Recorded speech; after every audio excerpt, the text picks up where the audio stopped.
तर मित्रांनो, शेतकरी ब्लॉगमध्ये आपलं स्वागत आहे. तर आज वातावरण पाहू शकता तुम्ही. आज वाटत आहे मोकळं वातावरण झालेलं आहे मित्रांनो.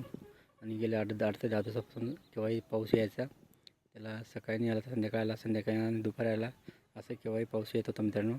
असं पाऊस चालू असल्यामुळे शेतकऱ्याचं खूप मोठं नुकसान झालेलं आहे मित्रांनो. तर मका असं ज्वारी असलं कोणत्याही पिकाचं शेतकऱ्याचं सगळं म्हणजे ऐन सगळं जागेवरतीच म्हणजे खाली पडलेलं, कोणी कापून पडलेलं आहे, कोणाचं उभ्यावरतीच उगलेलं आहे. तर असं खूप शेतकऱ्याचं मोठ्या प्रमाणात नुकसान झालेलं आहे. प्रत्येक पिकाचं नुकसान झालं आहे मित्रांनो अवकाळी पावसामुळे. आणि अवकाळी पावसाने खूप शेतकऱ्याच्या तोंडावरती दिवाळी संपून डायरेक्ट तोंडावर त्यातला घास हिसकून घेतला पावसाने, त्यानेच पिकवलं आणि त्याने हिसकून घेतलं मित्रांनो. अशी परिस्थिती झाली आहे शेतकऱ्याची.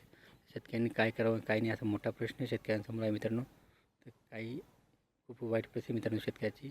व्हिडिओ आवडला तर लाईक शेअर नक्की करा. आमच्या चॅनलला सबस्क्राईब करा. जय जवान जय किसान.